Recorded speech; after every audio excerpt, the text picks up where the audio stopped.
Greater Bengaluru ವ್ಯಾಪ್ತಿಯಲ್ಲಿ first day ಜಾತಿ ಜನಗಣತಿ ಸರ್ವೆ ನಡೆದಿದೆ. ಮೊದಲ ದಿನವೇ ಸಮೀಕ್ಷೆಗೆ 108 ವಿಘ್ನ ಎದುರಾಗಿದೆ.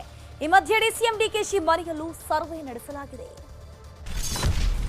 ಬೆಂಗಳೂರಲ್ಲಿ ಜಾತಿ ಗಣತಿ ಸಮೀಕ್ಷೆ, ಡಿಸಿಎಂ ಡಿಕೆಶಿ ಮನೆಯಲ್ಲೂ ಸರ್ವೆ. ರಾಜ್ಯದಾದ್ಯಂತ ಜಾತಿ ಗಣತಿ ಸಮೀಕ್ಷೆ ಜೋರಾಗಿದೆ. ಈಗಾಗಲೇ ಮುಗಿಯುವ ಹಂತಕ್ಕೂ ತಲುಪಿದೆ. ಆದರೆ ಬೆಂಗಳೂರಲ್ಲಿ ಮಾತ್ರ ಸಾಮಾಜಿಕ ಶೈಕ್ಷಣಿಕ ಸಮೀಕ್ಷೆ ಆರಂಭ ಆಗಿರಲಿಲ್ಲ. ಸಿಬ್ಬಂದಿ ಕೊರತೆ ಹಿನ್ನೆಲೆ ಇಂದಿನಿಂದ ಸಮೀಕ್ಷೆ ಶುರುವಾಗಿದೆ. ಮನೆ ಮನೆಗೆ ಭೇಟಿ ನೀಡಿ ಸಿಬ್ಬಂದಿ ಮಾಹಿತಿ ಕಲೆ ಹಾಕಿದ್ದಾರೆ. ಈ ಮಧ್ಯೆ ಡಿಸಿಎಂ ಡಿಕೆ ಶಿವಕುಮಾರ್ ಮನೆಯಲ್ಲೂ ಸಮೀಕ್ಷೆದಾರರು ಸಮೀಕ್ಷೆ ನಡೆಸಿದ್ದು ಸಾಲು ಸಾಲು ಪ್ರಶ್ನೆಗಳಿಗೆ ಡಿಕೆಶಿ ಉತ್ತರ ನೀಡಿದ್ದಾರೆ. ವೈಯಕ್ತಿಕ ವಾರ್ಷಿಕ ಆದಾಯ ದೊಡ್ಡ ಸ್ಲಾಬ್ ಆಗುತ್ತೆ. ನನಗೆ ಇಷ್ಟೊತ್ತು ಮಾಡಿದ್ರೆ ಬೇರೆ ಎಷ್ಟು ಮಾಡ್ತಾರೆ. ಜನಸಂಖ್ಯೆ ಕರೆಕ್ಟ್ ಇರಬೇಕು. ನೀವು ಬರ್ಕೋಬೇಕು. ನೀವು ಏನ್ ಇನ್ಫಾರ್ಮೇಶನ್ ಬೇಕಾಗ್ತದೆ ನೀವೆಲ್ಲ ಕೇಳ್ಕೊಂಡು ಕೂತ್ಕೊಂಡೇನು ಅರ್ಥ ಇಲ್ಲ. ಇವತ್ತಿಂದ ಬೆಂಗಳೂರು ನಗರದಲ್ಲಿ ಗ್ರೇಟರ್ ಬೆಂಗಳೂರು ಅಥಾರಿಟಿ ವ್ಯಾಪ್ತಿಯಲ್ಲಿ ನಗರಕ್ಕೆ ಸಂಬಂಧಪಟ್ಟಂತ ಎಲ್ಲ ಮನೆಗಳಲ್ಲಿ ಸಮೀಕ್ಷೆ ಪ್ರಾರಂಭ ಆಗ್ತಾ ಇದೆ. ಸೊ ನಾನು ಎಲ್ಲ ಸಾರ್ವಜನಿಕರಿಗೆ ಮನವಿ ಮಾಡೋದು, ದಯವಿಟ್ಟು ತಾಳ್ಮೆಯಿಂದ ನಿಮ್ಮ ಮಾಹಿತಿಯನ್ನು ಒದಗಿಸ್ಕೊಟ್ರೆ ಮುಂದಿನ ಪೀಳಿಗೆಗೆ, ಸಮಾಜಕ್ಕೆ, ಎಲ್ಲ ವರ್ಗದವ್ರಿಗೂ ನ್ಯಾಯ ಕೊಟ್ಟಂಗಾಗ್ತದೆ. ಮೊದಲ ದಿನವೇ ಸರ್ವೆಗೆ 108 ವಿಘ್ನ. ಆರಂಭಗೊಂಡ ಮೊದಲ ದಿನವೇ ನಗರದಲ್ಲಿ ಸಮೀಕ್ಷೆ ಪೂರ್ಣ ಪ್ರಮಾಣದಲ್ಲಿ ನಡೆದಿಲ್ಲ. ಕೆಲವು ಕಡೆಗಳಲ್ಲಿ ಮಾತ್ರ ಯಶಸ್ವಿಯಾಗಿ ನಡೆದಿದ್ದು, ಬಹುತೇಕ ಕಡೆಗಳಲ್ಲಿ ತಾಂತ್ರಿಕ ಸಮಸ್ಯೆ ಎದುರಾಗಿದೆ. ಅದರಲ್ಲೂ ಸಮೀಕ್ಷೆದಾರರ ವಾರ್ಡ್ ಆಯ್ಕೆಯಲ್ಲಿ ದೊಡ್ಡ ಸಮಸ್ಯೆ ಉಂಟಾಗಿದೆ. 17,000 ಸಿಬ್ಬಂದಿ ಪೈಕಿ ಮೊದಲ ದಿನ 11,000 ಸಿಬ್ಬಂದಿ ಮಾತ್ರ ಸಮೀಕ್ಷೆಗೆ ಹಾಜರಾಗಿದ್ರು. ಉಳಿದ 6,000 ಸಿಬ್ಬಂದಿ ಗೈರಾಗಿದ್ರು.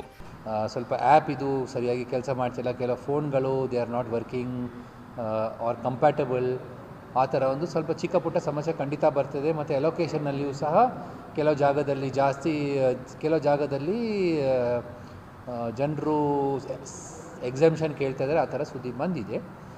ಇದು ಎಲ್ಲ ಇಷ್ಟು ದೊಡ್ಡ ಪ್ರಮಾಣದಲ್ಲಿ ನಾವು ಸರ್ವೆ ಮಾಡುವಾಗ ಈ ಸಮಸ್ಯೆಗಳು ಖಂಡಿತ ನಾವು ಆಂಟಿಸಿಪೇಟ್ ಮಾಡಿಟ್ಟಿದ್ದೀವಿ. ಸ್ಟ್ರೋಕ್, ಹಾರ್ಟ್ ಪೇಷಂಟ್, ವಿಶೇಷ ಚೇತನರು, ಬಾಣಂತಿಯರು ಹಲವು ಕಾರಣ ನೀಡಿ ವಿನಾಯಿತಿ ನೀಡುವಂತೆ ಕೇಳಿದ್ರು. ಸಮೀಕ್ಷೆದಾರರ ಮನವಿ ತಿರಸ್ಕರಿಸಿರುವ ಪಾಲಿಕೆ ಅಧಿಕಾರಿಗಳು ಹಾಜರಾಗದಿದ್ದರೆ ಎಫ್ಐಆರ್ ಅಥವಾ ಸಸ್ಪೆಂಡ್ ಬೆದರಿಕೆ ಹಾಕಿದ್ದಾರಂತೆ. 1 ವರ್ಷದ ಒಳಗಿನ ಮಗು ಇದೆ, 11 ತಿಂಗಳು ಮಗು ಇದೆ ನನಗೆ. ಹಂಗಾಗಿ ಡ್ಯೂಟಿ ಕ್ಯಾನ್ಸಲ್ ಮಾಡಿ ಅಂತೇಳಿ ಮೊನ್ನೆ 29ನೇ ತಾರೀಕೆ ಲೆಟ್ರ್ ಕೊಟ್ಟಿದ್ದೆ.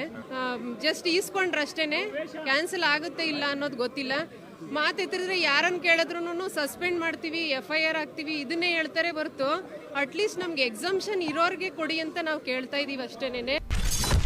ಸಮೀಕ್ಷಾದಾರರ ವಾರ್ಡ್ ಅದಲು ಬದಲು. ಸಮೀಕ್ಷಾದಾರರಿಗೆ ಮೊದಲೇ 10 ವಾರ್ಡ್ ಆಯ್ದುಕೊಳ್ಳುವ ಅವಕಾಶ ನೀಡಲಾಗಿತ್ತು. ಆದರೆ ರಾತ್ರೋರಾತ್ರಿ ವಾರ್ಡ್ ಅದಲು ಬದಲು ಮಾಡಲಾಗಿದೆ. ಹೀಗಾಗಿ ಪಾಲಿಕೆ ನಡೆಗೆ ಸಮೀಕ್ಷೆದಾರರ ಅಸಮಾಧಾನಕ್ಕೆ ಕಾರಣವಾಗಿದೆ. 30-40 ಕಿಲೋಮೀಟರ್ ದೂರದ ವಾರ್ಡ್ಗಳಲ್ಲಿ ಸಮೀಕ್ಷೆಗೆ ನಿಯೋಜಿಸಲಾಗಿದೆ. ಅಷ್ಟು ದೂರ ತೆರಳಿ ಸಮೀಕ್ಷೆ ನಡೆಸಲು ಸಿಬ್ಬಂದಿ ನೋ ಅಂತಿದ್ದಾರೆ. ಇದೇ ವಿಚಾರಕ್ಕೆ ಮಲ್ಲೇಶ್ವರದ ಪಾಲಿಕೆ ಕಚೇರಿಯಲ್ಲಿ ಅಧಿಕಾರಿಗಳು ಹಾಗೂ ಸಿಬ್ಬಂದಿ ಮಧ್ಯೆ ವಾಗ್ವಾದ ನಡೆಯಿತು. ನಮ್ಮದು ಕಾಲೇಜ್ ಇರೋದು, ನಾವು ಪಾಲಿಟೆಕ್ನಿಕಲ್ಲಿ ನಾಗರಬಾವಿ ಕಾಲೇಜ್ ಇರೋದು. ನಾಗರಬಾವಿಯಿಂದ ನಮಗೆ ಅಕ್ಕಪಕ್ಕ ವಾರ್ಡಲ್ಲಿ 10 ಚಾಯ್ಸ್ ಕೊಟ್ಟಿದ್ರು ಅವರು. ನೀವು ಹಾಕೊಳ್ಳಿ ಅಂತ 10 ಚಾಯ್ಸ್ ಕೊಟ್ಟಿದ್ರು. ನಾವು ಅಕ್ಕಪಕ್ಕದಲ್ಲಿ 10 ವಾರ್ಡ್ ಚಾಯ್ಸ್ ತೊಗೊಂಡಿದ್ದೀವಿ ನಾವು. ಆ ಚಾಯ್ಸ್ ಬಿಟ್ಟು ಇವರು ನಮಗೆ 35 ಕಿಲೋಮೀಟ್ರ್ ದೂರದಲ್ಲಿ ಹಾಕಿದ್ದಾರೆ. ನಾವು 35 ಕಿಲೋಮೀಟ್ರ್ ಟ್ರಾವೆಲ್ ಮಾಡಬೇಕಂದ್ರೆ ಮಿನಿಮಮ್ 2 ಅವರ್ಸ್ ಆಗುತ್ತೆ. ಮಿನಿಮಮ್ ನಾವು ಬೆಳಗ್ಗೆ 8 ಗಂಟೆಗೆ ನಾವು ಮನೆ ಬಿಟ್ಟರೆ 2 ಅವರ್ಸ್ ಅಂದರೆ 10 ಗಂಟೆ ಆಗುತ್ತೆ. ನಾವಲ್ಲಿ ಹೋಗಿ ನಾವು ಮನೆ ಗಣತಿ ಮಾಡಬೇಕು ಅಂತಂದರೆ ಅಲ್ಲಿ ಮನೇಲಿ ಯಾರೂ ಸಿಗೋದಿಲ್ಲ ನಮಗೆ. ಒಟ್ಟಾರೆ ನಿರೀಕ್ಷಿತ ಮಟ್ಟದಲ್ಲಿ ಬೆಂಗಳೂರಲ್ಲಿ ಮೊದಲ ದಿನ ಸಮೀಕ್ಷೆ ನಡೆದಿಲ್ಲ ಎನ್ನಲಾಗಿದೆ.